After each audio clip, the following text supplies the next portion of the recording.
গতকাল হাঁসের ডিমের কালিয়া করেছিলাম। 3 ভর বৃষ্টি হয়েছে। আমার বোন বলছিল খিচুড়ি হলে মন্দ হয় না।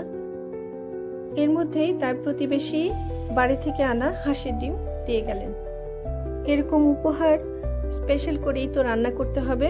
তখন কালিয়া করব ঠিক করলাম, সাথে খিচুড়িটা হয়ে যাবে সাদা মুগ ডালের খিচুড়ি। হাঁসের ডিমের কালিয়া কিন্তু দারুণ হয়েছিল খেতে, সাদা মুগ ডালের খিচুড়ির সাথে। গরম ভাত, পোলাও সব কিছুর সাথেই হাঁসের ডিমের কালিয়াটা দুর্দান্ত লাগে। ডিম আমরা যেভাবে ভুনা করি ঠিক সেভাবেই প্রসেসটা শুরু হলো। ডুমো করে কেটে রাখা আলু হলুদ লবণ মরিচ দিয়ে ম্যারিনেট করে প্রায় 80% পর্যন্ত কুকড করে ভেজে নিলাম। ছোটো এলাচ, দারুচিনি, কয়েকটা গোলমরিচ আর একটা তেজপাতা, খুব সামান্য মশলা অ্যাড করেছি, কাঁচামরিচ, পেঁয়াজের পেস্ট, আদা রসুন বাটা, হলুদ গুঁড়ো, মরিচের গুঁড়ো আর লবণ দিয়ে ভুনিয়ে নিতে থাকবো মশলাটা। এই কালিয়ার গ্রেভিটা স্পেশাল হবে, তাই এখানে কাজু বাদাম আর চিনে বাদামের একটা পেস্ট দিলাম। এখানে প্রায় হাফ কাপ পরিমাণ দিলাম। মিনিট 2 মশলাটা ভেজে নিয়ে টমেটো সস দিলাম। ফ্রেশ টমেটো থাকলে ফ্রেশ টমেটো দেবেন।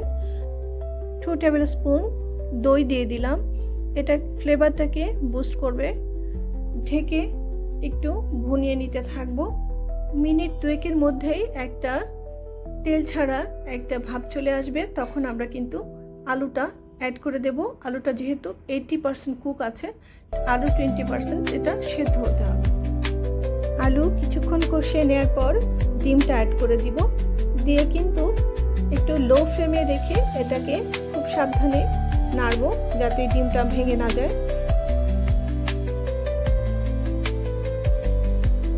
আমাদের গ্রামাঞ্চলে হাঁসের ডিমের খাওয়ার কিন্তু খুবই প্রচলন আছে, যেহেতু বাড়ি বাড়ি হাঁস পালা হয় আর হাঁসের ডিমের বিভিন্ন রকম রান্নাও আছে। এই কালিয়াটাও সেরকম একটা রান্না। বাংলাদেশের শহরগুলোতে গ্রামাঞ্চলের মতো হাঁসের ডিম এতটা খাওয়ার প্রচলন আমি দেখিনি। গ্রামে কিন্তু হাঁসের ডিমের নানান পদের তরকারি খুবই পছন্দের। গ্রেভির পানি দেওয়ার পর খুব বেশিক্ষণ রান্না করতে হবে না, ডিমের কালিয়াটা প্রায় হয়েই যাবে কয়েক মিনিটের মধ্যেই। একটু সুগার দিয়ে নিলাম, যেহেতু টক দই দিয়েছি এটার ট্যাঙ্গিনেসটাকে ব্যালেন্স করতে। যারা ট্যাঙ্গি খেতে পছন্দ করেন তারা সুগারটা স্কিপ করতে পারেন। রান্না হয়ে যাওয়ার পর কিছুক্ষণ রেস্টে রাখলে এরকম একটা তেল ভাসা দারুণ একটা রং হবে। টেবিলে দেওয়া মাত্রই সবাই মহাখুশি। বিভিন্ন অঞ্চলের হাঁসের ডিমের দারুণ সব রান্না আছে, সেগুলো শেখার ইচ্ছে খুব আমার।